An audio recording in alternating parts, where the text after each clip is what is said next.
Hey, my dear listeners. Tonight, we're covering the day the world's most famous smile vanished, Mona Lisa. In 1911, Leonardo da Vinci's masterpiece disappeared from the Louvre in broad daylight, kicking off a global manhunt and years of wild speculation. Ironically, today is the anniversary of that event occurring, so why not tell a story that I'm sure will gently put you to sleep? So before you get comfy under those blankets, take a moment to like the video and subscribe if you genuinely enjoy what I do here. Also, please let me know where you are tuning in from and what time it is for you. Now dim your lights and let's ease in slowly to our lesson for tonight. Some Tuesday mornings are like wearing socks from yesterday, you know. That's exactly how this Tuesday at the Louvre Museum in Paris began. Henri, the security guard, went about his morning duties with the eagerness of a snail under sedative. Coffee first, always coffee first, followed by a leisurely stroll around the galleries to make sure everything was in its proper place, as left by some long-dead artist. For 23 years, Henri had been performing this dance. The same sculptures, the same paintings, and the same tourists taking selfies with their mouths agape, as if they had just discovered fire, have all been there for 23 years. During the occasional power outage, when the backup generators decided to take a coffee break too, he was able to navigate those marble hallways while wearing a blindfold. His first destination was always the Mona Lisa wing. He had seen enough of that mysterious smile to last a few lifetimes, so it wasn't that he particularly loved the painting. Rather, it was because that's where the real circus started every day. By 9:30, the crowd would be 3 deep, all vying for the ideal Instagram photo, oblivious to the fact that they were staring at a replica behind bulletproof glass, while the original painting mocked them from its climate-controlled haven. However, something wasn't right this morning. Staring at what should have been the most famous face in the world, Henri stood in front of the display with his coffee mug halfway to his lips. At first glance, the dark hair, the folded hands and the enigmatic eyes that seemed to follow you around the room like a particularly critical cat, all appeared normal. Then he saw it, though. The grin had vanished. I don't mean the entire mouth. Art historians have been discussing La Gioconda's delicate corner turns and lips for centuries, but the smile itself, that indescribable quality that drove millions of people to travel thousands of miles to squint at a painting smaller than most people's bathroom mirrors while standing in a crowded room, had just disappeared. When Henri tried to reset his brain like an old computer, he blinked hard. He rubbed his eyes, wondering if he had accidentally added too much whiskey to his coffee once more. However, it was, or rather, it wasn't there. The expression on the face of the Mona Lisa was that of someone who had just learned that croissants were no longer made at her favourite bakery. At this point, you might expect Henri to panic. Panic seems like a reasonable reaction when you're in charge of what is arguably the most valuable painting in human history, and that painting suddenly starts to feel down. In his 23 years at the museum, however, Henri had witnessed more bizarre things. A pigeon once managed to get into the Egyptian wing and sat on a pharaoh's nose for 3 hours. The art student who attempted to pop the question to his girlfriend in front of the Venus de Milo tripped and toppled a rope barrier, which had the unintended consequence of temporarily rearranging half of the sculpture gallery. So, rather than freaking out, Henri did what any sane French security guard would do. He drank a large cup of coffee, approached the painting, and struck up a conversation with it. Tipping his cap, he said softly, "Good morning, madame. Are we having a difficult morning?" The painted eyes looked at him almost appreciatively. This person recognized that even the world's most well-known woman could occasionally wake up on the wrong side of the easel. Henri continued his rounds while whistling to himself, noting in his security log, "Tuesday, 8:47 a.m. Mona Lisa appears to be having an off day. Recommend monitoring situation." He found that these issues had a way of resolving themselves. In addition, it was another hour before the museum opened to the public. La Gioconda had plenty of time to locate her smile, wherever it had gone. Dr. Marie Dubois' assistant was practically pulsing with anxiety by the time she reached her office. After 8 years as the chief curator of Renaissance paintings, Marie was aware that something was very wrong when Jacques began to pace like a hamster in a cage. It's unlikely that you have ever attempted to explain to your boss why a painting that dates back 500 years is experiencing what seems to be an emotional breakdown. Graduate school in art history doesn't prepare you for this kind of discussion. During the 20-minute elevator ride to Marie's office, Jacques had been practicing his approach, but when he tried to articulate it, it all sounded absurd. He started to say, "Doctor, Dubois," but stopped, began anew. "We have a situation, Marie." Looking up from her morning letters, Marie saw an exciting assortment of insurance applications and loan requests from other museums. Only when something truly went wrong, not just mildly disastrous as most museum emergencies were, did Jacques address her by her first name. She put down her coffee and said, "Let me guess. Maybe we found another forgery in our collection, or the humidity controls are acting up again.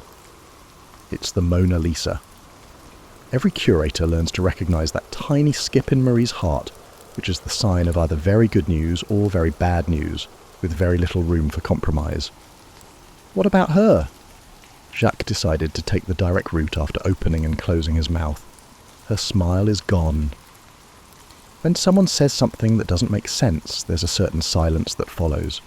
It's the same silence that happens when your computer decides to update itself in the middle of a crucial presentation, or when someone tells you they've left their car keys inside a locked car. For precisely 4 seconds, Marie felt this silence before her curator training took over. "Show me," she said. Jacques kept trying to explain what he meant while walking backwards, which never works out well in a building full of marble columns and priceless artifacts, which may have contributed to the feeling that the walk to the Mona Lisa gallery took longer than usual. Marie found herself mentally calculating the things that every museum professional knows by heart. Whether she had enough vacation days, saved up to disappear to a small island somewhere until this all blew over, insurance coverage, media implications, and the museum director's phone number. As soon as they arrived at the painting, Marie realized what Jacques had been attempting to say. Behind her protective glass, the Mona Lisa remained intact, still painted using Leonardo's skillful technique. However, that intangible attribute that had sparked 1,000 doctoral dissertations had just left. All the ingredients were in place, but the necessary sweetness was missing, making it resemble a magnificent cake that someone had forgotten to add sugar to. Marie took out her phone and made a quick call to Henri. "Has anybody else spent this morning in this gallery?" "Why, just me and the night cleaning crew." "Has she been acting this way all morning?" "The painting." A pause occurred. In order to avoid having to sound insane alone, Henri had hoped that someone else would notice. "Yes, ever since I arrived. I hoped she would get excited before the tourists showed up." When you're trying to process information that doesn't fit into any of your pre-existing mental categories, Marie hung up and stood silently for a while. She had had to deal with conservation concerns, theft attempts, and even a brief incident where a suspicious package in the gift shop required the painting to be moved to a secure location. However, this was completely uncharted territory. She inquired, "Have you called Dr. Restrepo yet?" in reference to the chief conservator at the museum. "I wanted to make sure I checked with you first." Man of intelligence. When woken up early, Dr. Restrepo had the temper of a caffeinated badger, despite his genius in paint analysis and restoration techniques. Before involving him in whatever this was, it would be better to have a plan. Because curators make lists and hope that somewhere between "assess the situation" and "don't panic," a solution will come to them.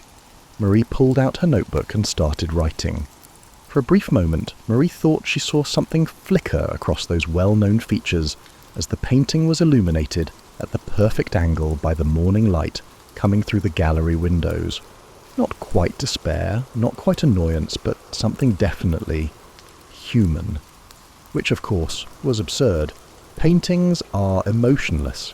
You understand how secrets operate in museums, don't you? No, they don't.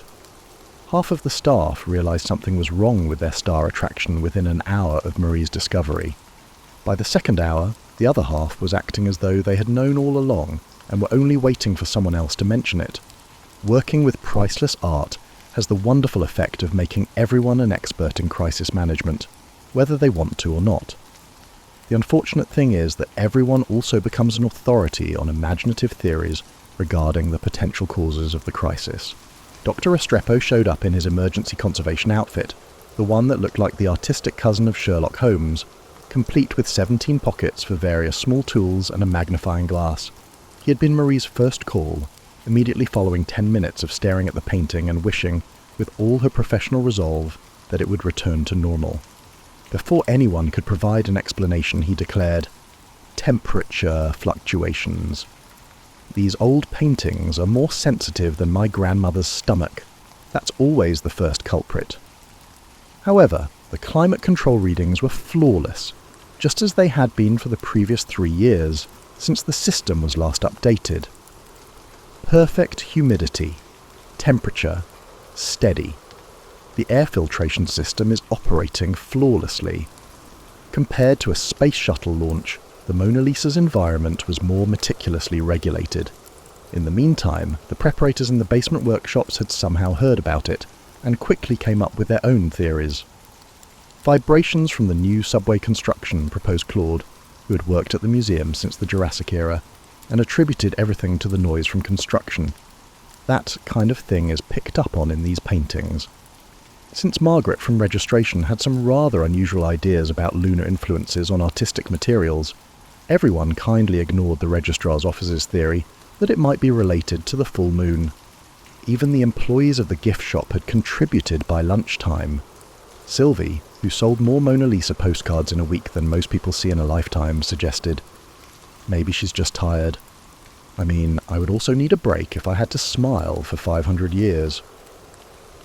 Although it wasn't the most scientific explanation, it did make sense in a way that the more technical theories didn't. Keeping this from the museum director until they had a plan was the true challenge. Although Dr. Beaumont was a kind man, he had the anxious personality of someone who had been preoccupied with donor relations and insurance premiums for too long. He had practiced his resignation speech in his office for 3 days before the last unusual event, when a tourist had inadvertently knocked over a small Roman statue that was actually a reproduction. Marie discovered that she had a newfound respect for Henri, who went about his daily business as though nothing was out of the ordinary, while also preventing interested employees from congregating around the painting, like moths around a light bulb. Treating it as a temporary condition, and continuing as usual until proven otherwise, was his refreshingly pragmatic approach. During his afternoon check-in, Henry told Marie, "My grandmother used to say that when someone loses their smile, it's because they've got something important to think about. Maybe Madame Lisa just needs some thinking time." It made as much sense as anything else they had tried so far, but it wasn't precisely a conservation protocol. One of the younger curators noticed something strange in the afternoon, which led to a new development. Somehow the other paintings in the surrounding galleries, which were a selection of Leonardo's peers, seemed more... the word animated wasn't quite accurate. Maybe more present. As though the missing smile from the Mona Lisa had spread to her neighbours, giving them all a little more vitality than they had that morning. The Salvator Mundi appeared to view guests with what might be called sympathy, and the portrait of a lady with an ermine appeared especially proud of herself.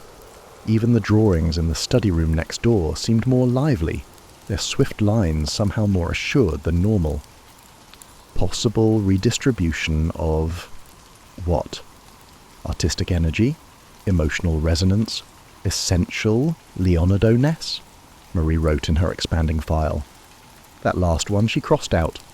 Professional dignity had its limits, even during a crisis. Marie could swear there was something almost expectant in those painted eyes, but the painting stubbornly refused to smile as closing time drew near, like someone anticipating a joke's punchline that hasn't been revealed yet.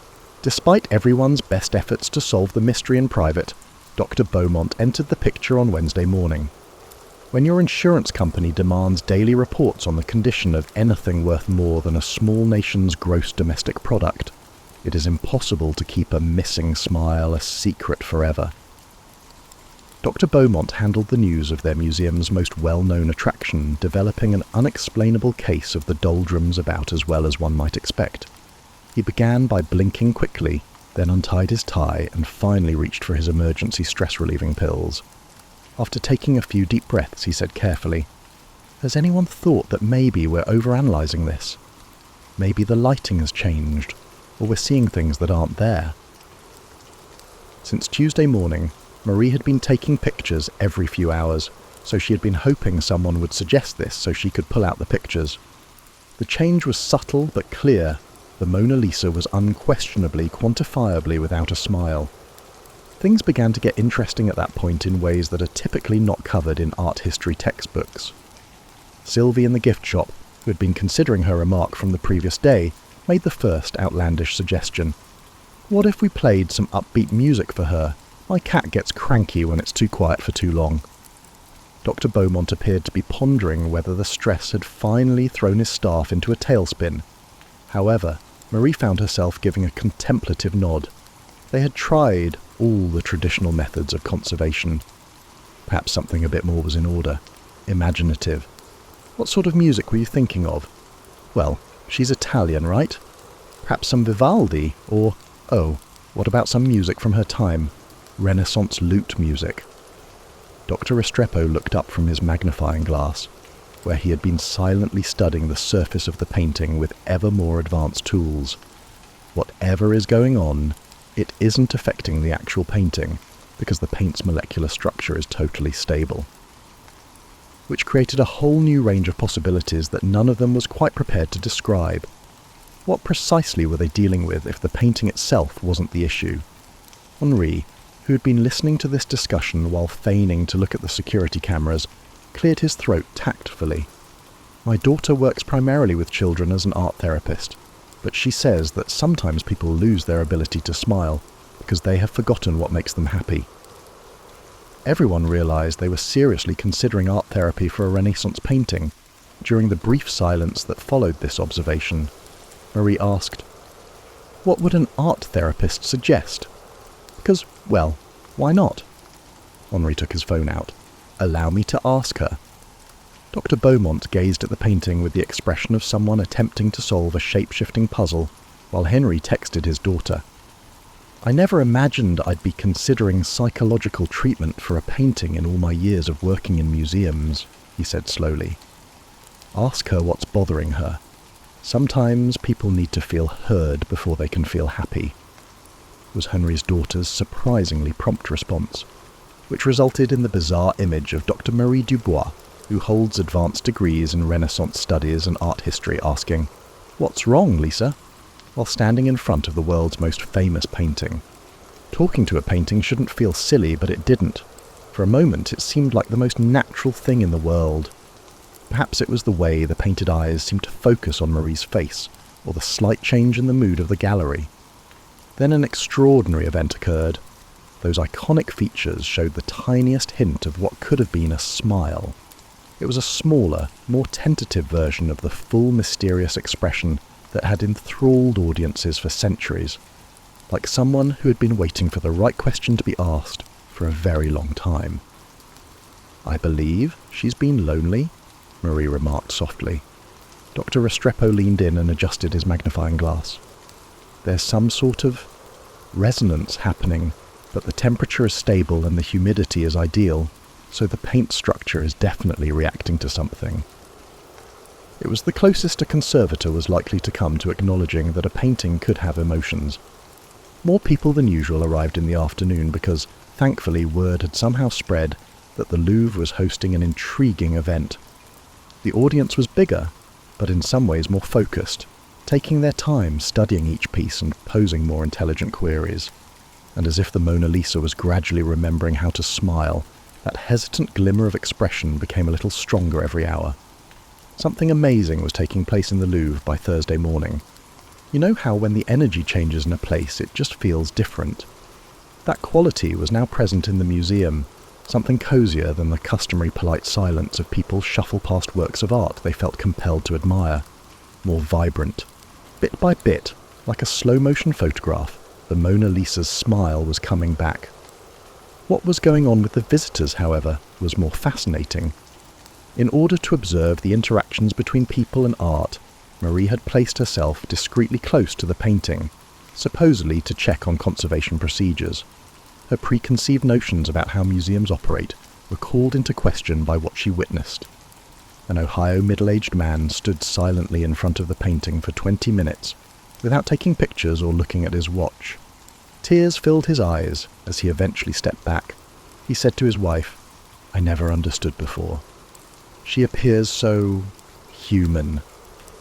An unexpected discussion about what it means to truly see someone captivated a group of teenagers who had first approached the painting with the typical selfie stick enthusiasm.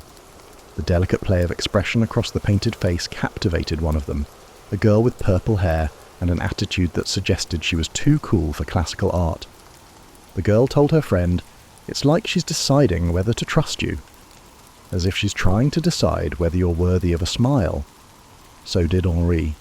People were naturally taking turns, allowing each other space to view the painting separately, rather than scurrying around for the best photo angle as is customary.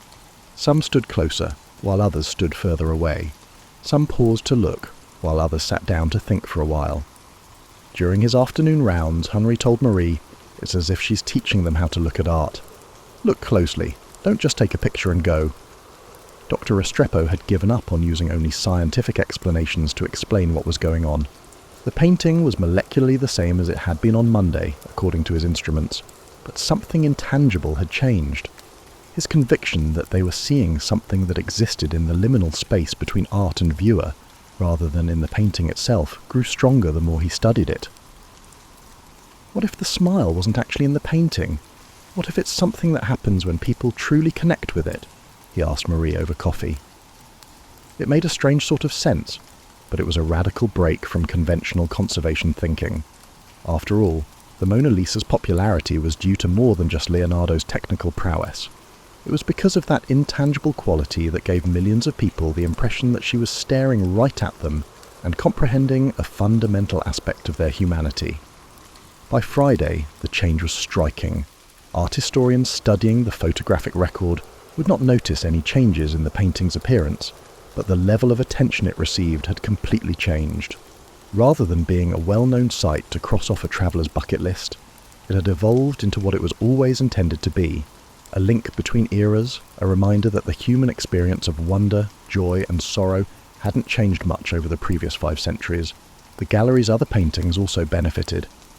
Those who had taken the time to truly examine the Mona Lisa brought that level of focus with them, noticing subtleties in the other pieces that were typically missed. More attention was paid to the portrait of a lady with an ermine than it had in decades. Thoughtful crowds gathered in the adjoining room to view the preliminary sketches. Observing these interactions on the floor took up more of Marie's time than working on conservation reports in her office. Her original motivation for becoming a curator was to help create those enchanted moments where art and audience transcend time and location, not to oversee insurance plans and climate controls. During his Friday evening rounds, Henri declared, "She's smiling again." However, anyone who had been observing had noticed the smile gradually returning over the course of the week. Now, however, things were different. Something more generous than the mysterious expression that had baffled art historians for centuries. Friendlier, as though the Mona Lisa had recalled not only how to smile, but also why it was important to smile in the first place. For the first time since Tuesday, Dr. Beaumont was able to unwind after spending the entire week planning for the worst-case scenarios. He asked Marie, "Should we file a report about this?" What would we say? That spending time with loving people helped one of our paintings remember how to smile after she momentarily lost it. They agreed that a typical week of business as usual would be documented in the official record. They both agreed that some things were too significant to be reduced to paperwork. The alterations that started with the missing smile on the Mona Lisa didn't stop inside the museum. You know how some things alter your perspective on the world? When they left the Louvre, the visitors who had seen the painting's slow return to joy had a new perspective. Marie began to hear stories from the gift shop employees about the conversations they were having with customers. Real conversations about art, about seeing, about what it means to connect with something beautiful, rather than the typical, "Where's the bathroom?" and "How much is this postcard?" exchanges. In a letter to the museum director, a Tokyo businessman explained how his brief encounter with the painting had motivated him to finally enroll in the art classes he had been putting off for 15 years. He wrote, "I realized I'd been looking at everything the way I look at spreadsheets. I learned there's another way to see from the woman in the painting." The purple-haired teen created an Instagram account devoted to discovering underappreciated art in unlikely locations, such as patterns in subway tile, murals on building walls, or the way afternoon light bounces off a coffee shop counter. Even though her posts didn't go viral, they were seen by the right people, generating a little bit of appreciation and attention. The art therapist, Henri's daughter, began using some of her father's observations about the week in her work with kids. She would say to her young clients, "When people lose their smile, it's not gone forever. It's just waiting for the right moment to come back." The Observer Effect in Art Preservation, a paper written by Dr. Restrepo and published in the Journal of Conservation Studies, meticulously avoided the actual events while describing the quantifiable shifts in visitor behaviour patterns. Although he never fully explained his findings, it ended up becoming one of the most requested reprints in the journal's history.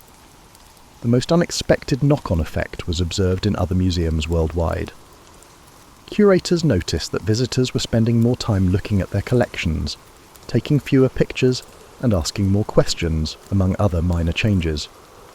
It's important enough to notice if you were paying attention, but not dramatic enough to make headlines.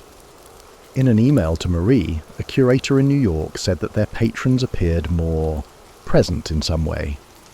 A London gallery director noticed a rise in return visitors who came to look at pieces they had previously hurried past rather than to see new exhibitions.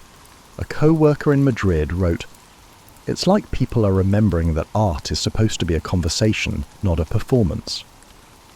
Because these reports confirmed what she had suspected, that the experience of truly seeing art was contagious in the best way possible, Marie kept a private folder of them. Not because she believed they proved anything specific about what had happened that week. The Mona Lisa herself appeared to be quite content with her new appearance. Now that she was smiling again, it had a different quality than before. Warmer, more inclusive, as though those few days of self-reflection had taught her something about her own purpose. Henri saw that the dialogue he had with the painting in the morning had changed.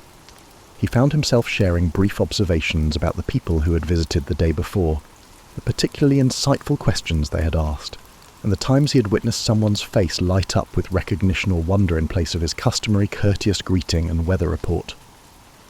One morning, he adjusted the little barrier that kept guests at the right viewing distance and said, "You're quite the teacher, aren't you?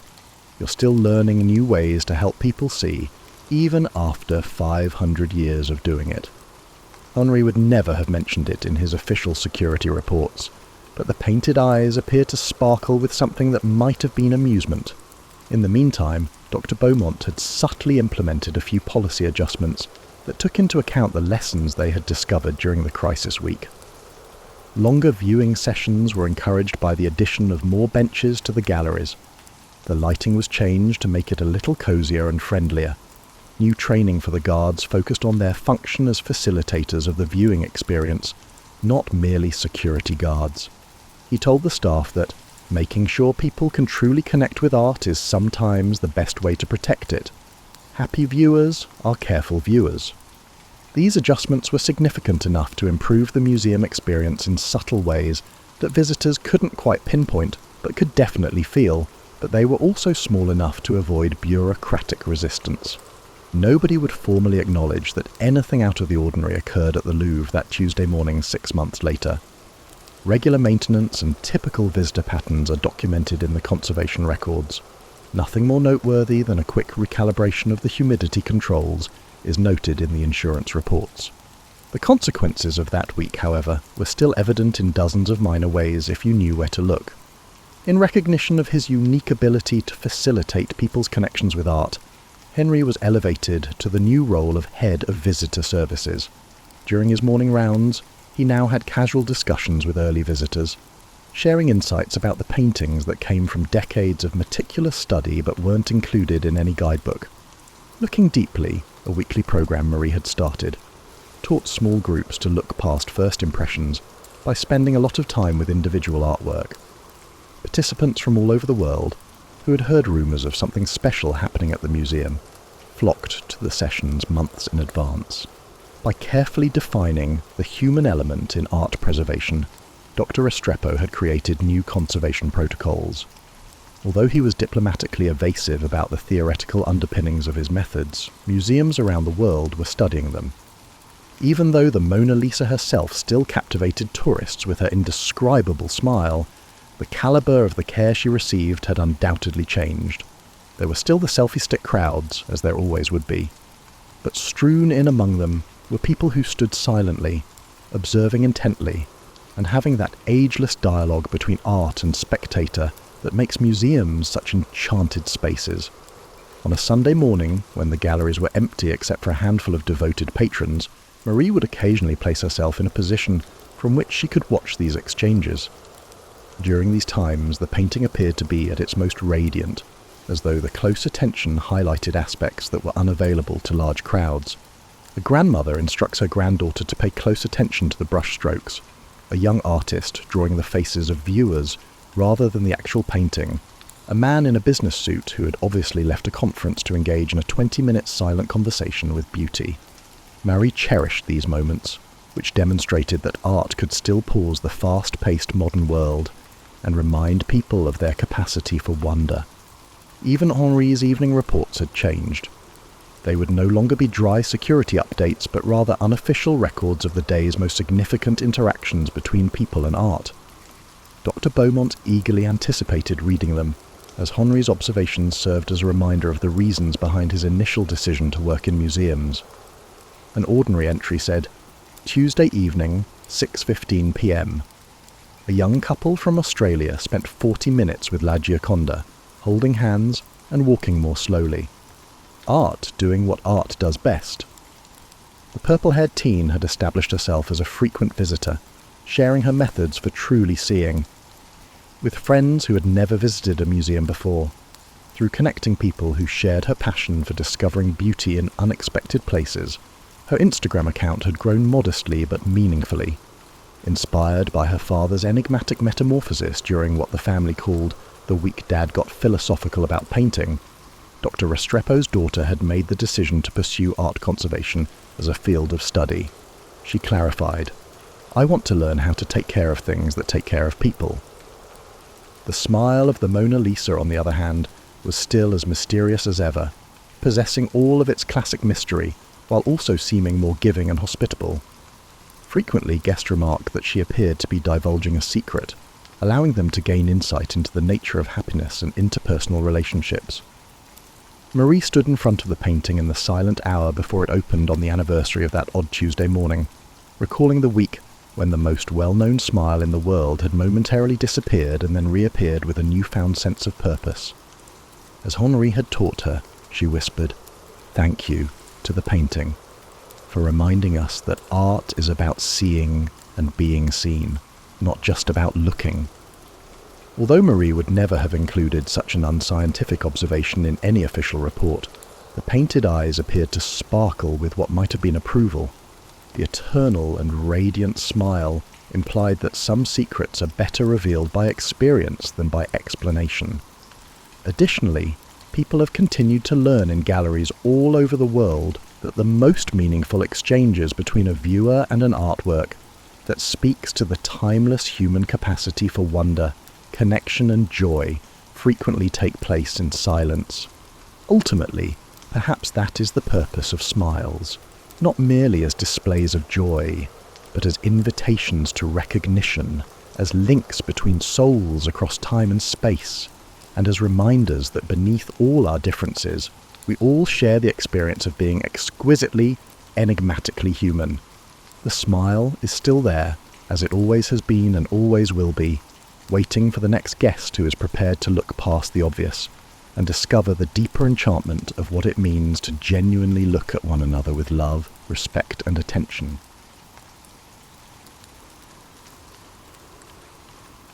St. Mars had grown accustomed to the weight of secrets, but this particular prisoner pressed against his conscience like a stone in his boot. For 34 years, he had shepherded this masked figure through 4 different fortresses, watching the man's shoulders gradually bow under the accumulated burden of anonymity. The iron mask itself, contrary to popular imagination, was actually black velvet, lined with whalebone and secured with a silver clasp that caught the morning light streaming through the Bastille's narrow windows. The prisoner's morning routine never varied. He would rise at dawn, perform his ablutions with the meticulous care of a man who understood that dignity lay in the details when everything else had been stripped away. His hands, St. Mars had noticed, bore the soft calluses of someone who had once handled documents extensively, yet they moved with the practiced precision of a swordsman. This contradiction had puzzled the governor for decades. What haunted St. Mars most was the prisoner's voice. When he spoke, which was rare and only to him, it carried the unmistakable cadence of court education, each syllable weighted with the authority of someone born to command. Yet there was something else, a subtle accent that suggested foreign tutoring, perhaps Italian or Spanish influence. The prisoner's French was perfect, but it was the perfection of study rather than nativity. The morning of September 19th, 1703 began differently. The prisoner had requested paper and ink, breaking a silence that had lasted nearly 3 years. St. Mars hesitated, remembering the explicit instructions from Versailles. No writing materials, no visitors, no opportunity for communication beyond the essential. But the man's recent illness had left him gaunt, and St. Mars found himself moved by an unexpected compassion.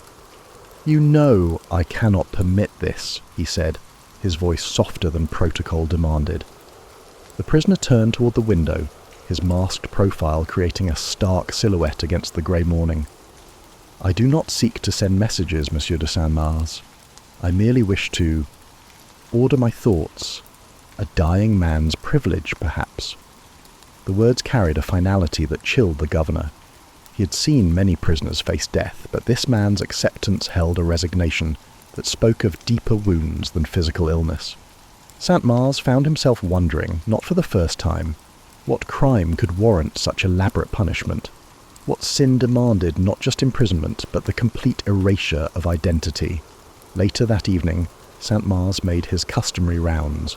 The prisoner had died quietly, sometime between Vespers and Compline, seated in his chair facing the window.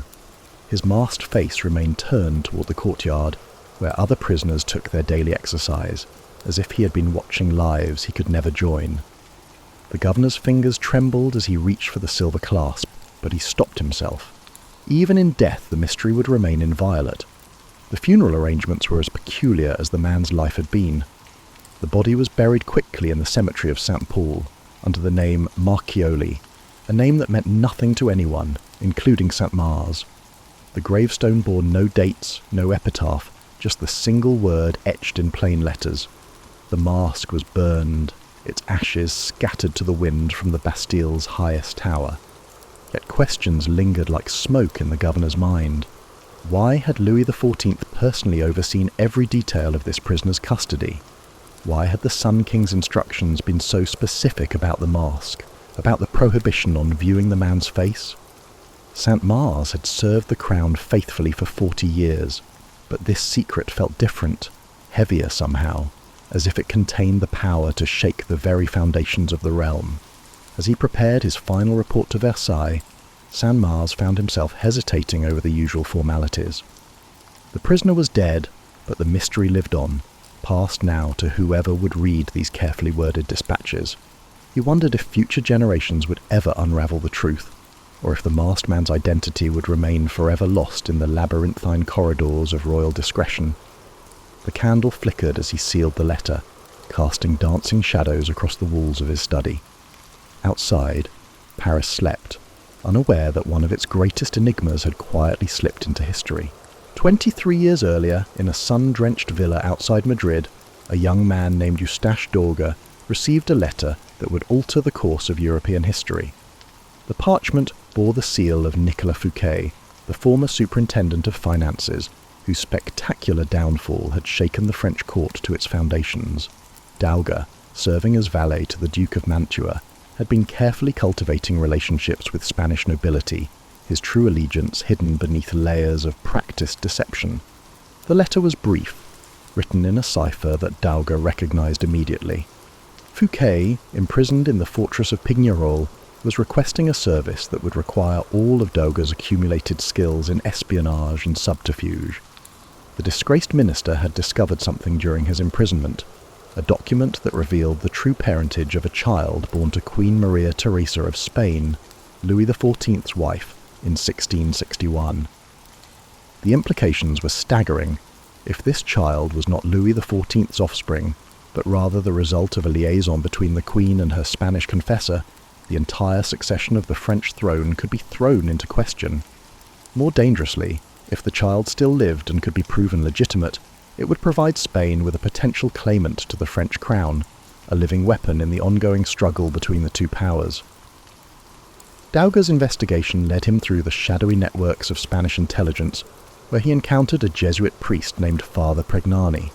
The priest, uneasy and evidently unfamiliar with international intrigue, held documents that validated Fouquet's assertions. But there was more. Much more. The child had not died in infancy, as court records suggested, but had been spirited away to a monastery in the Pyrenees, where he had been raised in ignorance of his true heritage. The young man, now approaching his 20th birthday, bore an uncanny resemblance to Louis XIV, so striking that it could not be mere coincidence. His facial features were almost identical to the Sun King's, down to the distinctive Habsburg chin inherited from his Spanish mother. This resemblance was precisely what made him so dangerous and so valuable. Dauga's handler in Madrid, a spy master known only as El Conde, saw immediately the potential for chaos.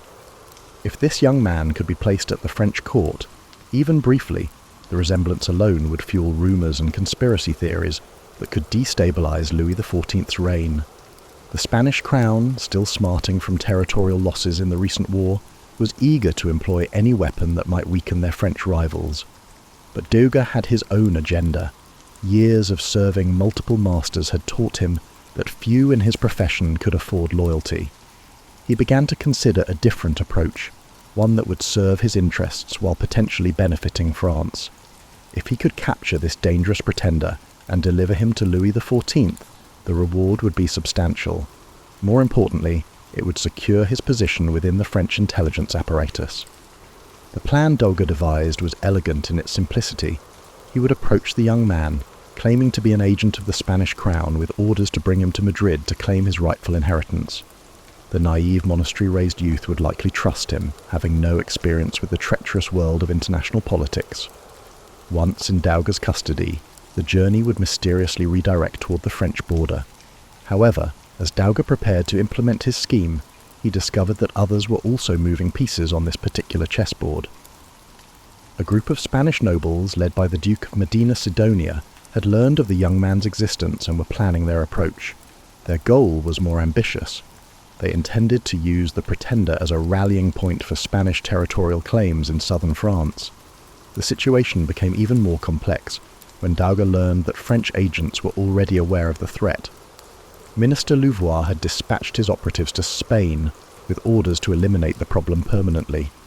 Multiple factions were now converging on his remote mountain sanctuary, threatening the young man's life.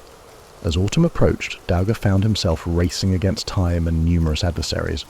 The stakes had escalated far beyond his original expectations, and he began to realize that his survival might depend on making the right choice in the coming confrontation. The Spanish gambit was about to reach its climax, and the consequences would echo through the courts of Europe for generations to come. The fortress of Piñarol, carved into the Alpine foothills like a crown of stone, had witnessed many secrets during its tumultuous history. But in the winter of 1681, it harboured a mystery that would challenge the very foundations of royal authority. Nicolas Fouquet, the former superintendent who had dared to outshine the Sun King himself, sat in his cell composing what he believed would be his final testament, a document that would either secure his freedom or guarantee his death. Fouquet's fingers, cramped from years of careful penmanship, traced the outline of a hidden compartment he had carved into his cell wall. Within lay the fruit of months of clandestine correspondence with contacts throughout Europe, gathered through a network of servants, guards, and fellow prisoners who had no idea of the explosive nature of the information they carried. The key revelation centered on a series of diplomatic pouches that had been intercepted during Fouquet's tenure as superintendent. Among the routine dispatches between Madrid and Paris lay coded messages discussing the Spanish Prince, a designation that had puzzled Fouquet until he began to piece together the implications. The Queen of France, Maria Theresa, had indeed given birth to a child in 1661, but the paternity was far more complex than court records suggested. By meticulously scrutinizing dates, movements, and financial records, Fouquet meticulously pieced together a story that would shock Louis XIV. The Queen, lonely and isolated in a foreign court, had formed a relationship with her Spanish confessor, Father Miguel de Molinos. The resulting pregnancy had been carefully managed to coincide with the king's presence at court, creating the illusion of legitimate royal succession. But the child born of this union possessed features so distinctly Spanish that concerns arose immediately. The infant's survival posed a threat to the carefully constructed mythology of divine right that surrounded the French monarchy. A decision was made at the highest levels of government to declare the child stillborn while secretly arranging for its removal from France. Fouquet's investigation revealed that the child had been transported to Spain under the protection of the Duke of Medina Sidonia, a man whose loyalty to the Spanish crown was matched only by his hatred of French expansion. The boy was raised in a monastery and told that he was the bastard son of a Spanish nobleman, unaware of his true heritage and the revolutionary implications of his existence. The former superintendent's research had uncovered another disturbing detail. The child bore a facial resemblance to Louis XIV that was so pronounced it could not be explained by mere coincidence. This resemblance suggested a shared heritage that went beyond their mutual connection to the Queen. Fouquet began to suspect that the Spanish confessor himself might have had some blood connection to the French royal line, perhaps through one of the numerous illegitimate offspring that had peppered European nobility for centuries. As Fouquet prepared to reveal his findings, he became aware that his activities had not gone unnoticed. Pignerol welcomed a new prisoner, a young man with a black velvet mask covering his face at all times. The prisoner's treatment was extraordinary. He was afforded privileges usually reserved for nobility, yet his identity remained completely hidden. Fouquet started to suspect that his own investigations might have a connection to this masked figure. The masked prisoner's mannerisms and bearing suggested aristocratic breeding, but there was something else, a nervous energy that spoke of recent trauma. When he spoke, which was rare, his voice carried the cultured tones of someone educated in multiple languages. Yet there was a haunted quality to his demeanour, as if he carried knowledge that was too dangerous to share. Through the complex system of communication that prisoners develop over time, Fouquet began to piece together fragments of the masked man's story. He had been captured in Spain under mysterious circumstances, brought to France in secret, and imprisoned under the direct orders of the king himself. The level of security surrounding his custody was unprecedented, suggesting that his identity posed a threat to the very stability of the realm.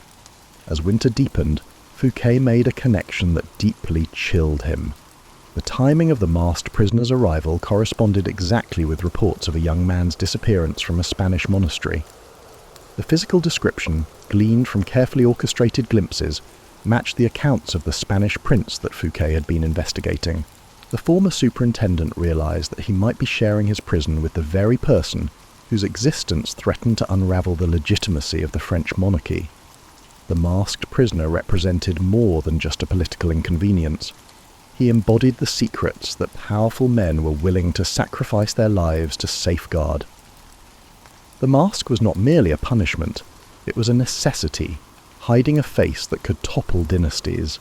In the shadows of Pignerol, two men carried secrets that could reshape Europe, each unaware of how their fates had become intertwined in the deadly game of royal succession. Father Miguel de Molinos walked through the corridors of the Escorial with the measured pace of a man who had long ago learned to hide his true thoughts behind a mask of pious devotion. The Spanish royal palace, with its austere granite walls and labyrinthine passages, seemed designed to muffle secrets, and Molinos had grown comfortable in its shadowed embrace. What he had not anticipated was the arrival of a French spy who knew far too much about events that were supposed to have been buried with the passage of time. The Jesuit priest paused before a portrait of Queen Maria Theresa, studying the Habsburg features that had been faithfully rendered by court artists. The irony was not lost on him. He had helped create a living version of this portrait, a young man whose existence now threatened to unravel the carefully constructed balance of European power. The child born of his liaison with the French queen carried not just his features, but also the unmistakable stamp of royal blood that made him both precious and dangerous. Molinos had never intended to become entangled in matters of state. His original mission in France had been purely spiritual, to serve as confessor to the lonely Spanish princess, who had been married off to secure peace between two great powers. But Maria Theresa's isolation at Versailles had created an intimacy that transcended the boundaries of their formal relationship. Their connection had been intellectual at first, then emotional, and finally physical, resulting in consequences that neither had fully anticipated. The pregnancy had been managed with the skill of practiced courtiers. Louis XIV's own physician, Dr. Fagan, had been complicit in the deception, ensuring that the timing appeared to coincide with the king's presence. But the child's Spanish features had been immediately apparent, creating a crisis that required swift and decisive action. Within hours of the infant's birth, only a handful of individuals knew the truth, leading to the decision to fake his death. Molinos had watched helplessly as his son was spirited away to Spain and placed in the care of the Benedictine monastery of San Pedro de Cardeña. The arrangement had been presented as a charitable act, the rescue of an orphaned child whose parents had died in service to the crown. The abbot, a man of unquestioning loyalty to the Spanish royal family, had asked no probing questions about the boy's origins or the generous endowment that accompanied his arrival. For 20 years Molinos had watched from afar as his son grew to manhood, receiving reports from the monastery that described a young man of exceptional intelligence and natural leadership. The boy had been told that he was the illegitimate son of a Spanish nobleman who had died in the wars with France, a fiction that explained both his comfortable circumstances and his uncertain status. He had been given the name Eustache d'Auga, a combination that honoured both his Spanish heritage and his French birth. The deception had worked perfectly until the network of spies and informants that peppered European courts began to notice certain patterns. Fouquet's investigation initially posed a serious threat, but his imprisonment and disgrace effectively contained it. The real danger had come from an unexpected source. Eustache d'Auga himself had begun to ask questions about his parentage, driven by a growing awareness that his physical resemblance to the French king was too pronounced to be coincidental. Molinos had tried to discourage these inquiries, but the young man's persistence had eventually attracted the attention of Spanish intelligence networks. The Duke of Medina Sidonia, ever alert to opportunities that might damage French interests, had seen immediately the potential for chaos. A living claimant to the French throne, even an illegitimate one, could be used to foment rebellion, or at least create sufficient doubt about royal succession to weaken Louis XIV's position. The situation had become even more complex when French agents learned of the threat. Minister Louvois, whose network of spies was arguably the most sophisticated in Europe, had dispatched operatives to Spain with orders to eliminate the problem permanently. The young man's life had suddenly become the focal point of an international incident that could easily escalate into open warfare. But Molinos had received intelligence that suggested an even more dangerous development. French agents had captured the real Eustache d'Auga, the valet who served as a spy for Fouquet, and were holding him in the fortress of Pignerol. His capture meant that two men now bore the same name, one the innocent son of a Spanish priest and French queen, the other a seasoned spy who possessed knowledge that could expose the entire conspiracy. The priest realized that the French authorities had likely confused the two men, or perhaps had deliberately chosen to imprison them both to prevent any possibility of the truth emerging. The masked prisoner that reports described could be either man or both men might be held in separate locations to ensure that their stories could never be compared or corroborated. As Molinos contemplated the terrible irony of the situation, he began to understand that his survival depended on ensuring that neither version of Eustache d'Auga ever revealed the truth. The secrets they carried were too dangerous for any of them to survive their exposure. Louis XIV stood at the window of his private study in Versailles, watching the sun set over the geometric perfection of his gardens. Louis XIV, who had dubbed himself the Sun King, was acutely aware of the irony, a crisis that threatened to overshadow his meticulously crafted mythology of divine authority. The dispatch from Minister Louvois lay open on his desk, its contents more disturbing than any military defeat or diplomatic setback he had yet endured. Initially, the discovery of a young man with his facial features in Spanish territory appeared to be a manageable issue. Royal bastards were common enough in European courts, and the resemblance could be dismissed as coincidence or wishful thinking by enemies seeking to undermine French authority. But the accompanying intelligence had painted a far more complex and dangerous picture. The young man was not merely a bastard who happened to resemble the king. According to Louvois' agents, he was the son of Queen Maria Theresa and her Spanish confessor, born in 1661 and secretly transported to Spain to prevent a succession crisis. The implications were staggering. If this information became public, it would not only delegitimize the Dauphin's claim to the throne, but would also provide Spain with a potential weapon that could be used to challenge French authority for generations. Louis had always taken pride in his ability to separate personal emotions from matters of state, but this crisis profoundly affected the essence of his identity. The Queen's betrayal, if true, was a wound that cut deeper than any military defeat. More troubling still was the possibility that the young man's resemblance to him might indicate a blood connection that went beyond their shared relationship to Maria Theresa. The king's private investigations had uncovered disturbing genealogical connections that his historians had previously overlooked. Father Molinos, the Spanish confessor, was descended from a cadet branch of the Bourbon family through his grandmother, a woman who had been the mistress of Louis XIII's younger brother. This meant that the priest carried French royal blood, albeit diluted through illegitimate channels. The child born of his union with the Queen would therefore possess a double claim to royal heritage, making him not just a bastard, but a potential rival with legitimate grievances. The capture of the real Eustache d'Alga had provided Louis with additional intelligence about the conspiracy, but it had also complicated the situation immeasurably. The spy's confessions, extracted through careful interrogation, revealed that Spanish agents had been planning to use the young man as a rallying point for territorial claims in southern France. The Duke of Medina Sidonia had been secretly gathering support among Spanish nobles, who still harboured resentment over territorial losses from recent wars. But d'Alga's revelations had also exposed a network of French nobles who might be sympathetic to a Spanish claimant. The list of potential conspirators included some of the most powerful families in France, men whose loyalty Louis had never questioned, but whose ambitions might make them receptive to supporting a rival claimant who could advance their interests. The king faced a dilemma that challenged every principle of his reign.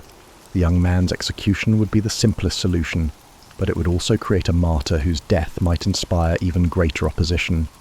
Also, the execution method must be carefully managed to prevent the body from being examined by those who might recognize the royal features. Imprisonment presented its challenges. Any guard or official would immediately recognize the implications when they saw the young man's striking resemblance to Louis. The solution that had been implemented, the black velvet mask, was both practical and symbolic. It prevented recognition, while also serving as a constant reminder of the terrible knowledge that lay beneath. Yet Louis understood that the mask was only a temporary solution. The young man's very existence represented a threat that would persist as long as he lived. Every day of his continued survival increased the risk that the truth would eventually emerge, either through careless talk among his guards or through the persistent investigations of hostile foreign agents. The king had also considered the possibility of using the masked prisoner as a bargaining chip in future negotiations with Spain. The young man's value as a hostage was considerable, particularly if Spanish agents were indeed planning to use him as a claimant to French territory. But this approach carried its own risks. Acknowledging the prisoner's identity, even in secret diplomatic channels, would confirm the very allegations that Louis was trying to suppress. As the sun disappeared behind the horizon, Louis made a decision that would echo through the corridors of European power for generations. The masked prisoner would remain imprisoned, his identity hidden, his very existence denied. The secret would be shared only among a handful of the most trusted officials, men whose own survival depended on maintaining the fiction that had been constructed around the mysterious figure. The Sun King had chosen to preserve his dynasty through the systematic erasure of a rival claimant, but he understood that this decision would bind him and his successors to a conspiracy that could never be fully resolved. The masked prisoner would serve as a constant reminder of the vulnerability of royal authority and the high cost of preserving power in a time of secrecy and deceit. The Palazzo Ducale stood reflected in the murky waters of the Grand Canal, its Gothic arches catching the morning light like ancient eyes watching the eternal dance of commerce and conspiracy that defined Venice. Count Antonio Mattioli, the Duke of Mantua's most trusted diplomat, stood at his window studying the coded dispatch that had arrived with the dawn tide. The message, bearing the seal of the Spanish crown, contained information that could either secure his fortune or guarantee his death. Mattioli had built his career on the principle that information was the most valuable commodity in the complex web of Italian politics. His network of contacts stretched from the Ottoman court to the chambers of the Pope, each relationship carefully cultivated to provide him with the intelligence necessary to navigate the treacherous waters of European diplomacy. But the offer contained in this latest correspondence was unlike anything he had previously encountered. The Spanish crown was prepared to pay an extraordinary sum for the delivery of a single individual, a young man currently held in French custody, whose identity was so sensitive that even the dispatch referred to him only as the masked one. The amount mentioned was sufficient to purchase a small duchy, but Mattioli understood that such generosity came with proportional risks. The French were not known for their forgiveness of those who interfered with their state security. The Count's investigations had revealed disturbing details about the prisoner's background. Through his contacts in the Jesuit order, he had learned that the young man was connected to Father Molinos, the Spanish confessor whose relationship with the French Queen had created one of the most explosive scandals in recent memory. The prisoner's physical resemblance to Louis XIV was so pronounced that it could only be explained by royal blood, making him both incredibly valuable and impossibly dangerous. Mattioli's plan was audacious in its simplicity. The fortress of Pignerol, where the masked prisoner was held, was situated in territory that had changed hands multiple times during recent conflicts. The Italian count possessed detailed maps of the region, including passages that had been used by smugglers and refugees during the various sieges. More importantly, he had cultivated relationships with several guards at the fortress, men whose loyalty could be purchased for the right price. The timing of the proposed rescue was crucial. Intelligence suggested that the French were planning to transfer the masked prisoner to a more secure location, possibly the Bastille in Paris. Once the move was completed, any rescue attempt would become infinitely more difficult. The window of opportunity was narrow, perhaps only a few weeks during which the prisoner would be vulnerable to a carefully orchestrated extraction. But Mattioli had not survived decades of Italian politics by acting impulsively. His own investigations had revealed that the Spanish offer was not the only game being played around the masked prisoner. French agents were actively seeking to eliminate potential threats to their security, and the Count's inquiries had likely attracted their attention.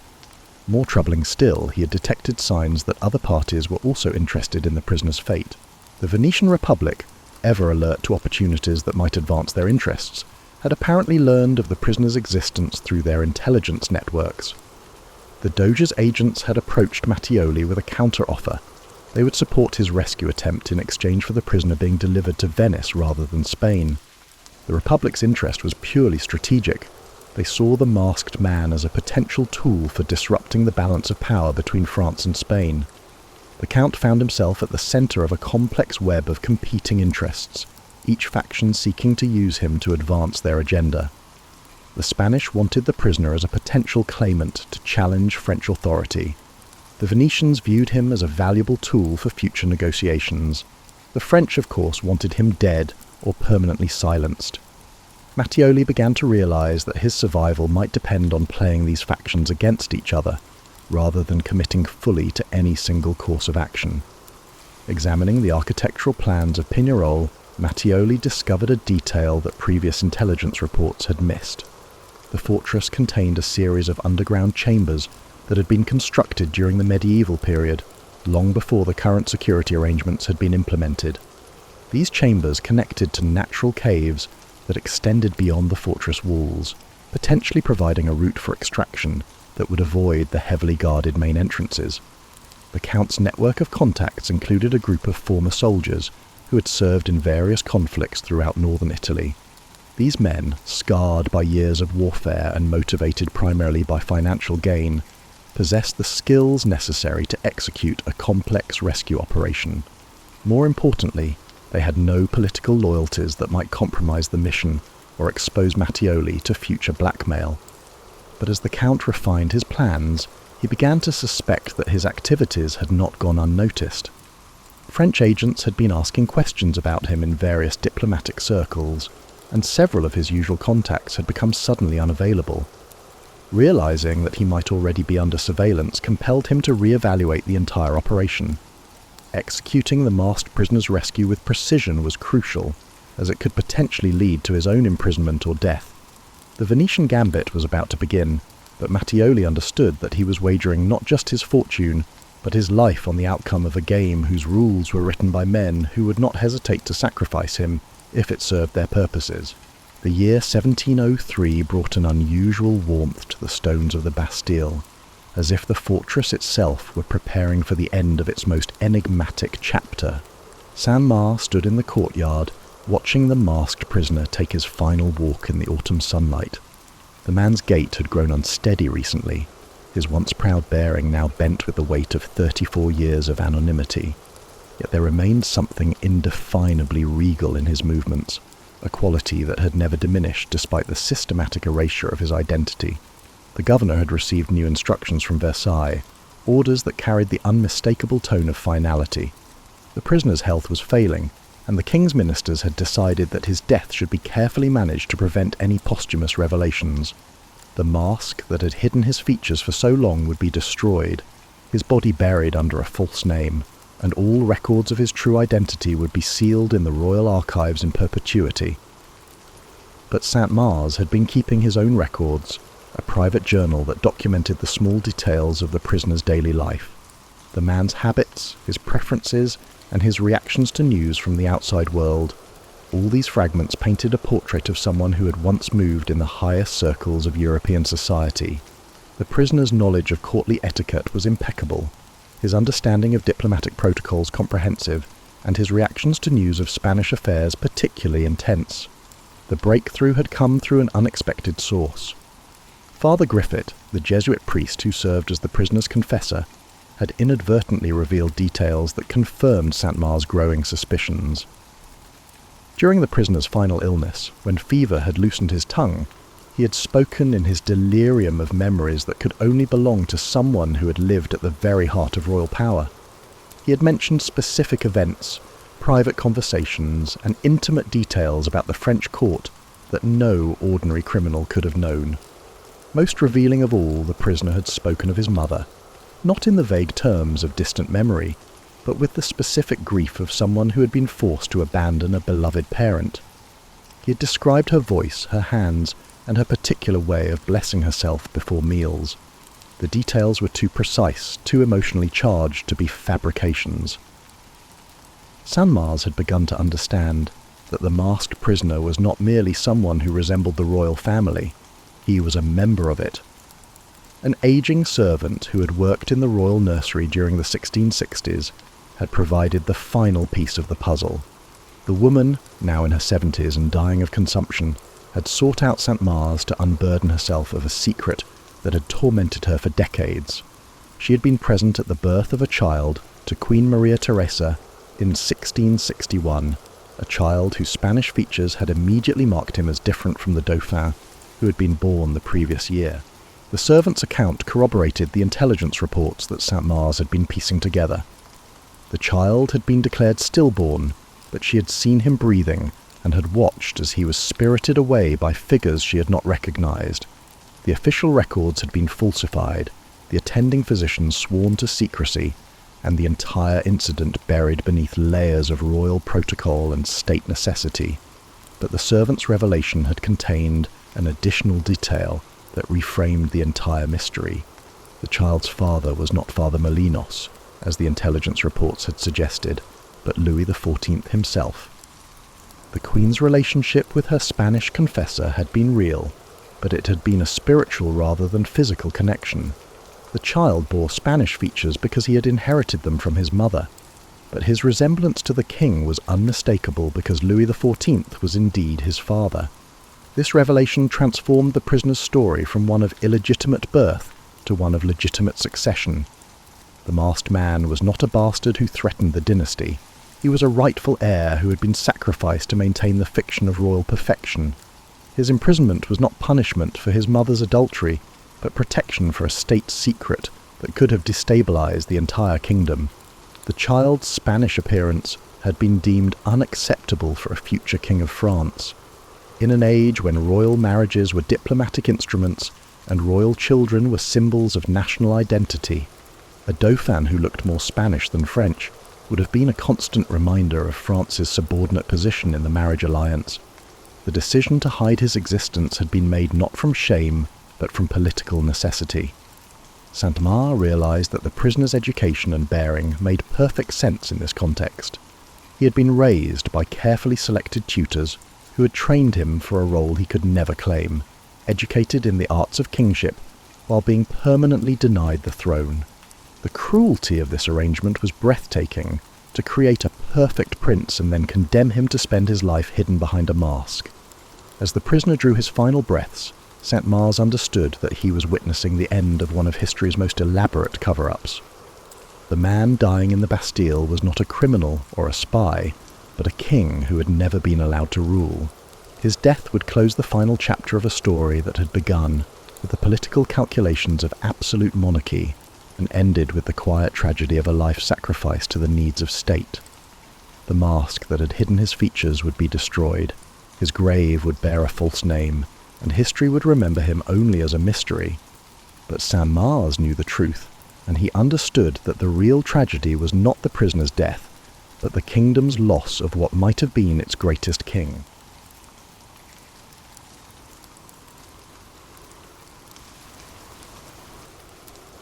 Harold Weatherby had been tracking storm patterns for the National Weather Service for 37 years, but nothing had prepared him for what he discovered in the archived barometric readings from November 24, 1971.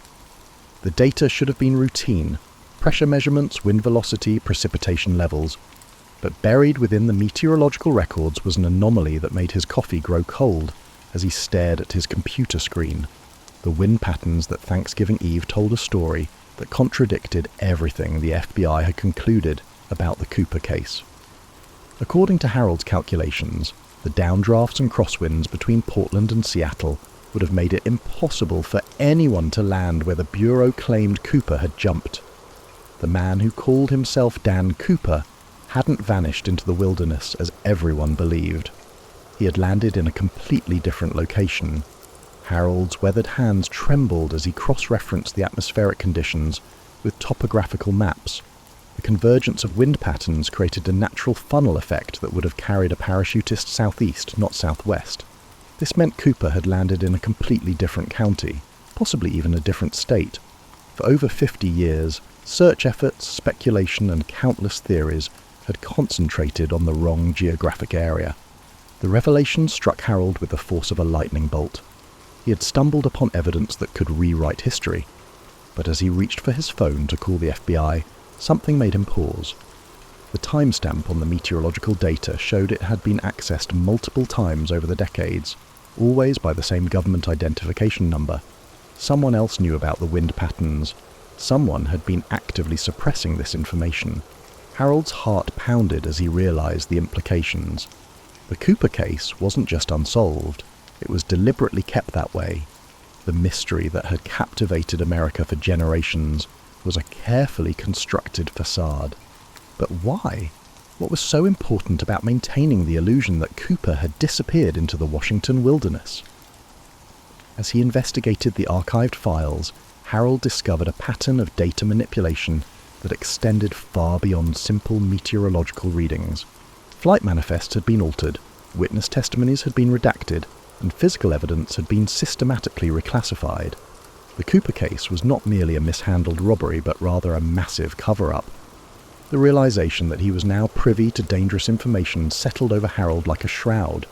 His discovery had the potential to reveal a conspiracy spanning across the highest echelons of government, but it also positioned him as a potential target.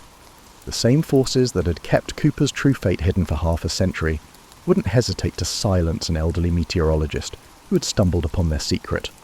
Harold's mind raced as he considered his options. He could pretend he had never seen the data, delete his research and return to his quiet retirement. Or he could follow the evidence wherever it led, knowing that the truth about D.B. Cooper might cost him everything. The weight of 5 decades of deception pressed down on him as he made his choice. He began copying the files to an encrypted drive, his movements quick and efficient despite his age. If something happened to him, at least the evidence would survive. The truth about Cooper's sky heist wasn't just about a man who jumped from a plane. It was about a conspiracy that had shaped American history in ways no one could imagine. As Harold worked through the night, digitizing decades of suppressed evidence, he couldn't shake the feeling that he was being watched. The same instinct that had kept him alive through tornado seasons and hurricane tracking now screamed warnings about the storm he was about to unleash. The Cooper case was about to be blown wide open, and Harold Weatherby was standing at the epicenter of a revelation that would shake the foundations of everything America thought it knew about that fateful Thanksgiving Eve in 1971. Margaret Chen had been working as a senior analyst at the Department of Justice for 23 years when the encrypted file arrived in her secure inbox.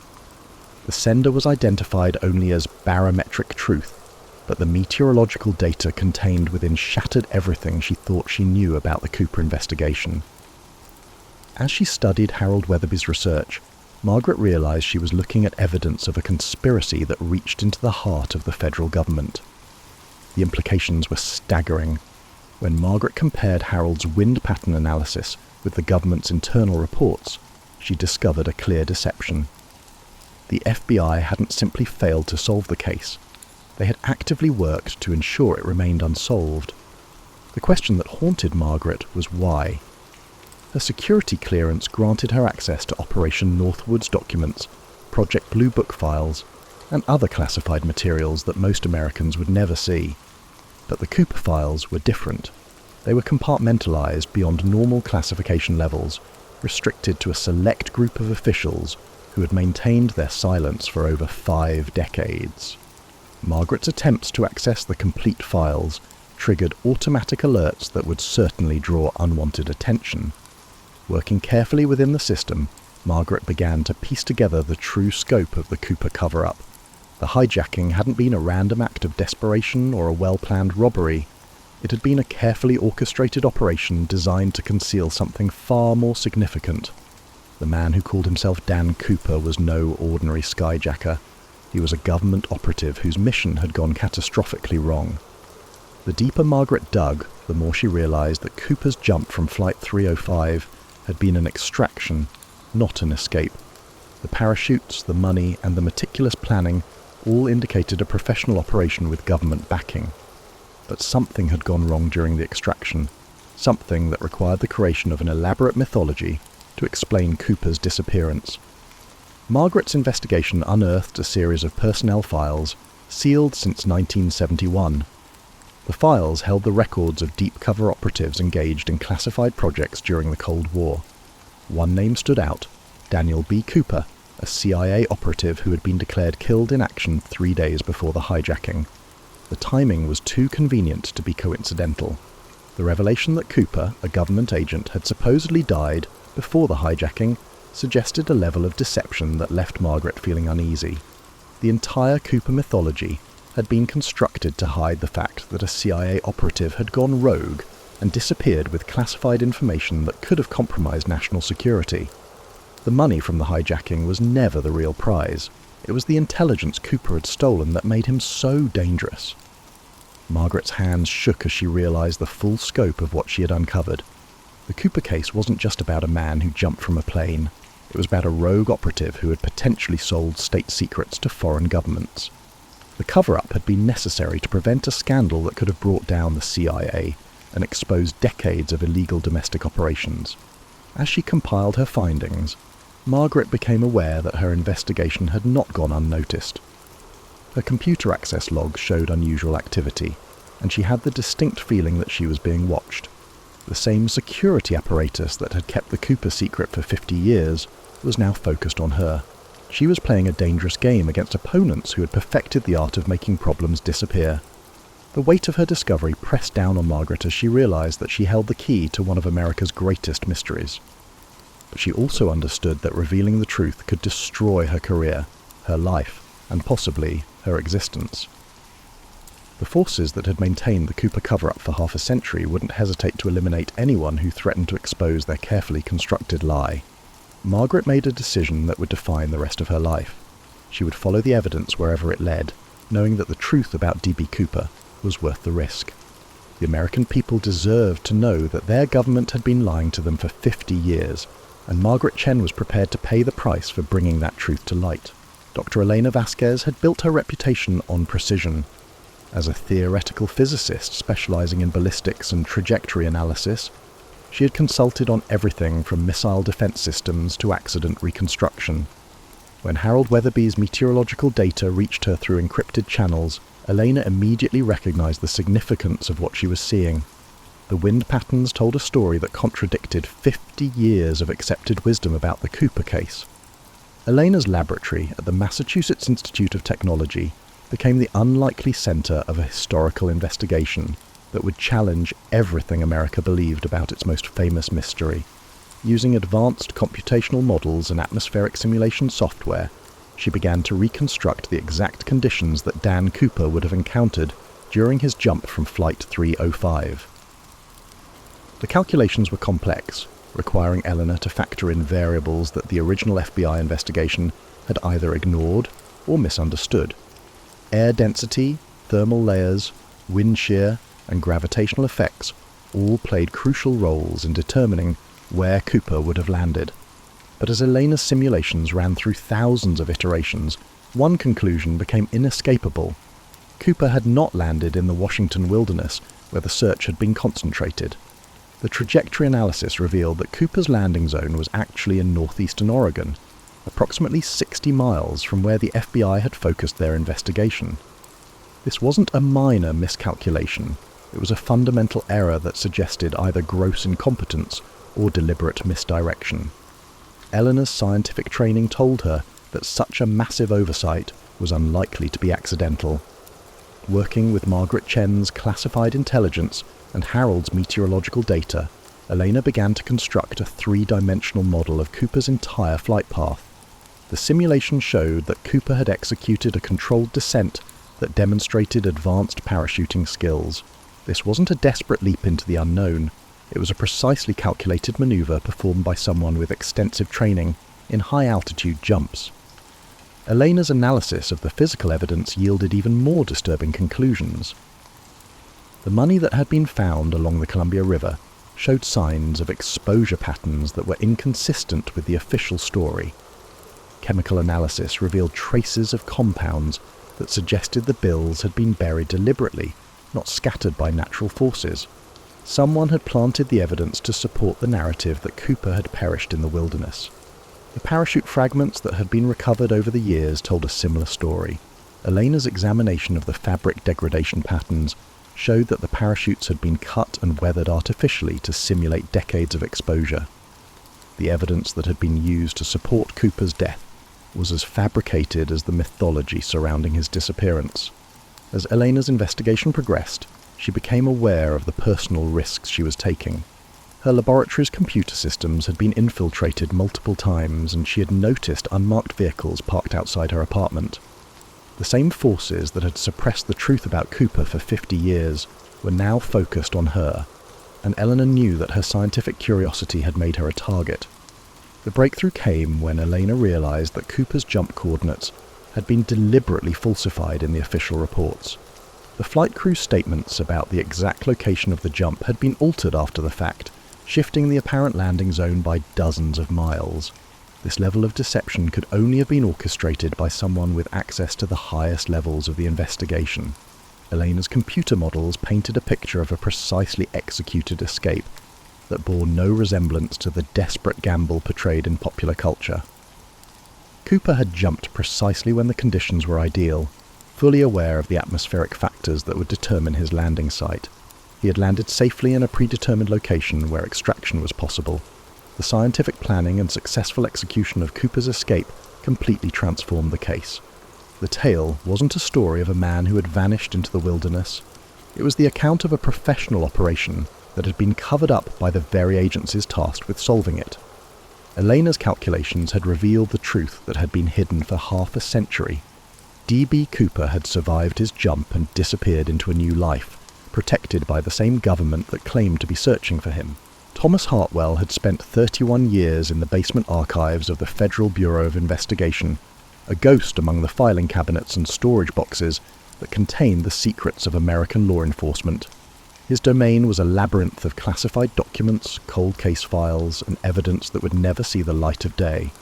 When he received the encrypted package containing Harold Weatherby's meteorological analysis, Margaret Chen's classified intelligence, and Elena Vasquez's trajectory calculations, Thomas realized that his unique position made him the perfect person to uncover the complete truth about the Cooper case.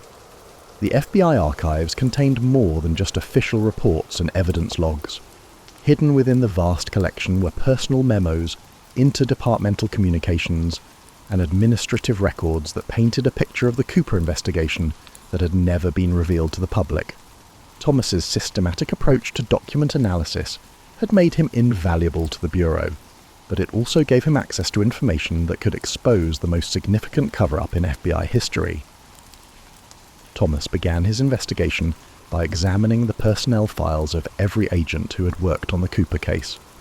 What he discovered challenged everything he thought he knew about the Bureau's commitment to justice.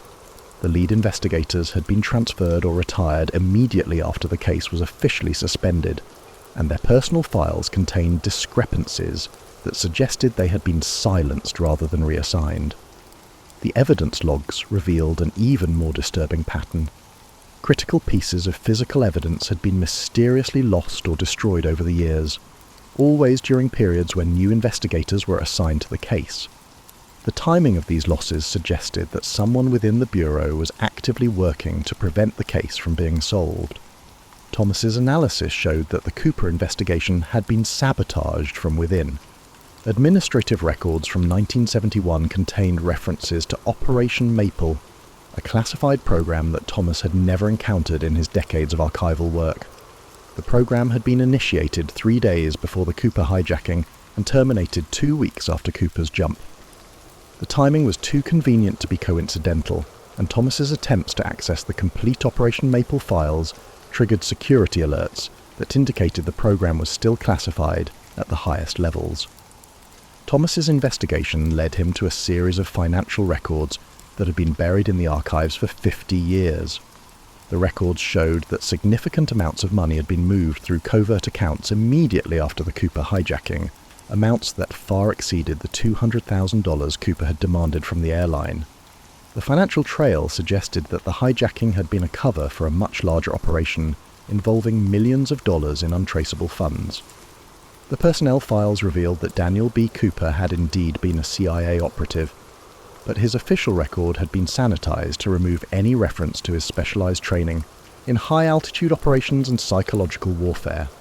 The man who had walked onto Flight 305 was not a desperate criminal, but a highly trained professional with decades of experience in covert operations.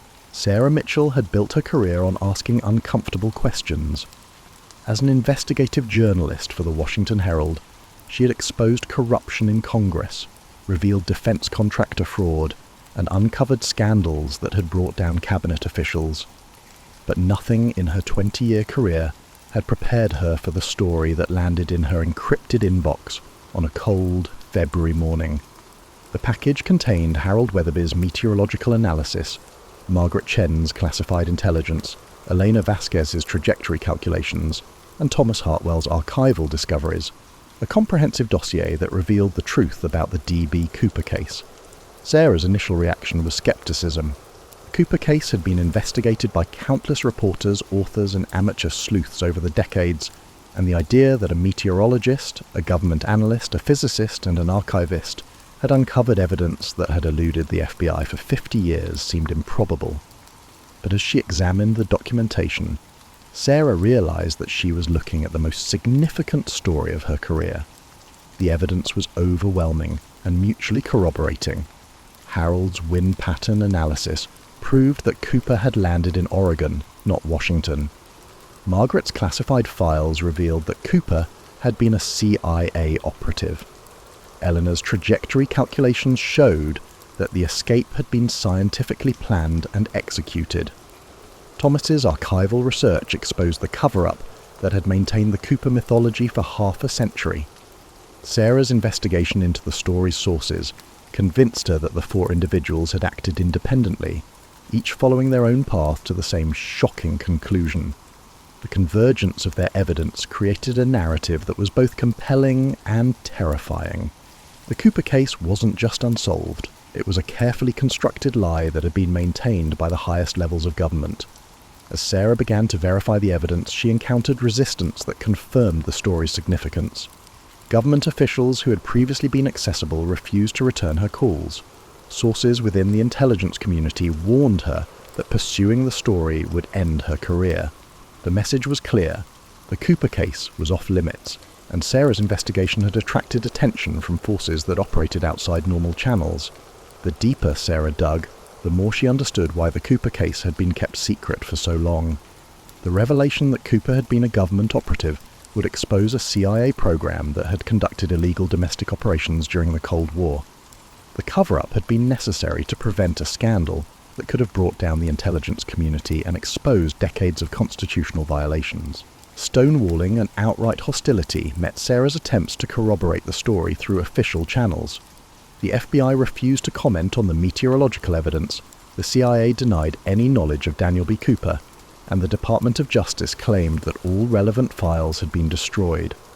The wall of silence that surrounded the Cooper case was itself evidence of the conspiracy that Sarah was trying to expose. The personal cost of pursuing the story began to mount as Sarah's investigation continued. Her apartment was burglarized, her computer was hacked, and she received anonymous warnings about the consequences of publishing the Cooper revelations. The same forces that had kept the secret for 50 years were now focused on preventing her from revealing the truth to the American people. Sarah's editor at the Washington Herald initially supported her investigation, but as the evidence mounted and the pressure increased, he began to express concerns about the story's potential impact on the newspaper's relationship with government sources. The Herald's publisher, a man who had built his career on maintaining cordial relationships with Washington's power brokers, made it clear that the Cooper story would not be published. Faced with institutional resistance and personal threats, Sarah made a decision that would define the rest of her career. She would publish the Cooper revelations independently, using her own resources and accepting the consequences of exposing one of the most significant cover-ups in American history. The same forces that had concealed the truth about D.B. Cooper for half a century could not afford to bury it. Sarah's investigation had revealed that the Cooper case was more than just a mystery. It was a window into the shadow government that operated beyond public scrutiny and constitutional oversight. The story began with the man who had jumped from Flight 305, unveiling the murky depths of American intelligence operations and the extreme measures the government took to safeguard its secrets. As Sarah prepared to publish her findings, she understood that she was about to become the most dangerous journalist in America.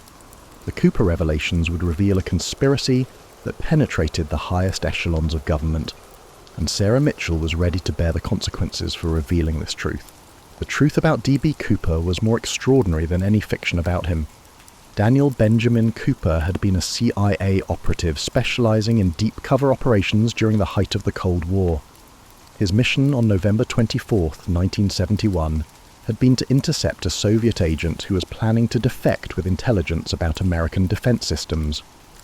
The hijacking had been a cover story, designed to explain Cooper's presence on Flight 305 and provide justification for his subsequent disappearance. Operation Maple had been a joint CIA-FBI program designed to conduct domestic surveillance operations against suspected communist sympathizers. Cooper's role had been to infiltrate Soviet intelligence networks and gather information about enemy operations on American soil. The program had been illegal under federal law, but it had been authorized at the highest levels of government and had operated in complete secrecy for over a decade.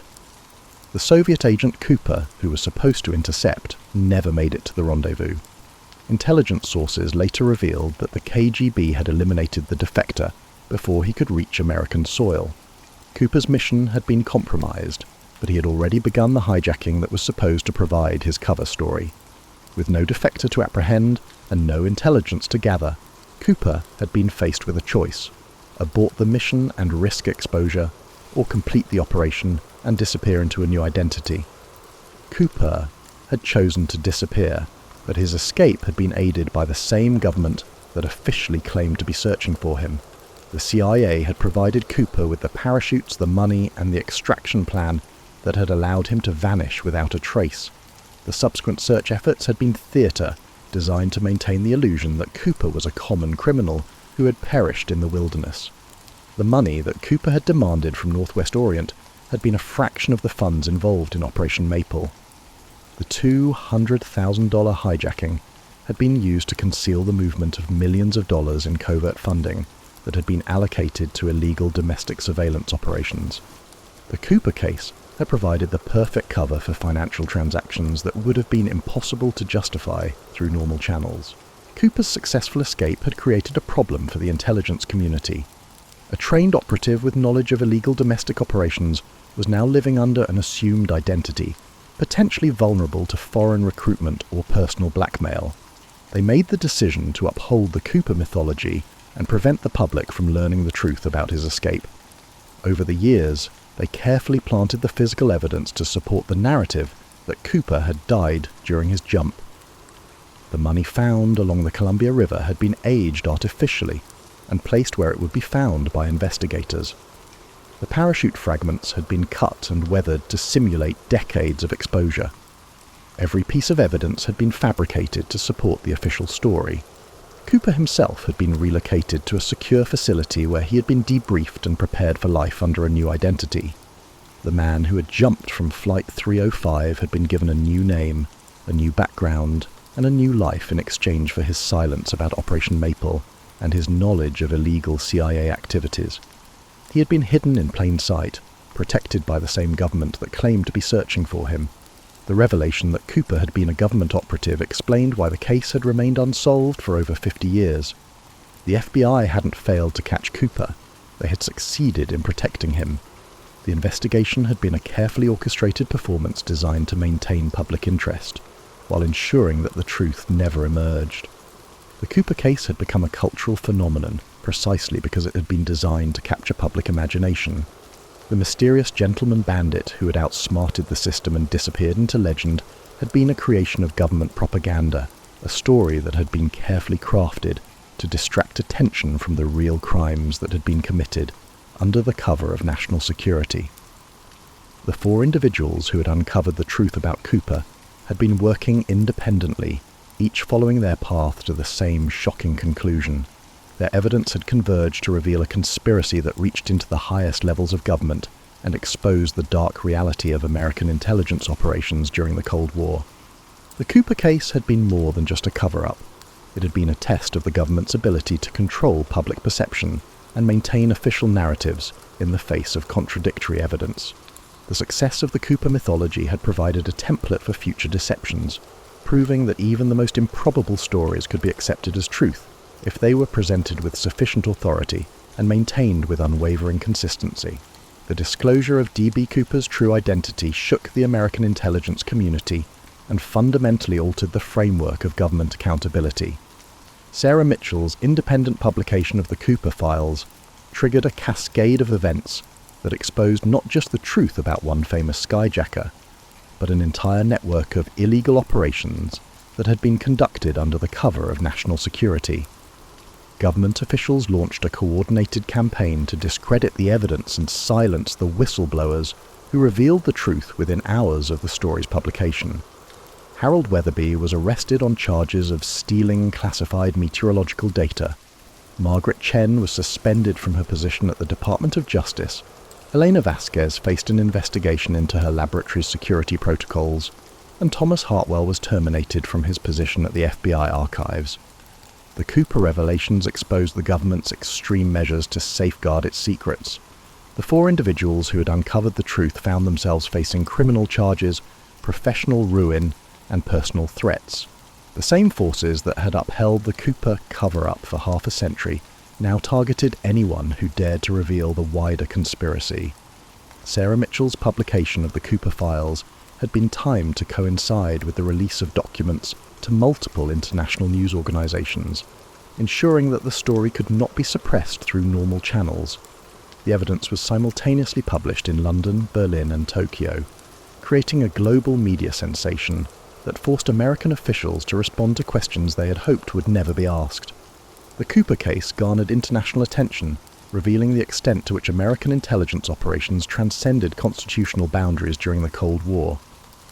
The exposure of Operation Maple led to investigations into other domestic surveillance programs that had been conducted without congressional oversight or judicial authorization. The Cooper case unlocked decades of hidden government activities. Congressional hearings into the Cooper cover-up revealed that the conspiracy had been maintained by a small group of officials who had remained in positions of power for decades.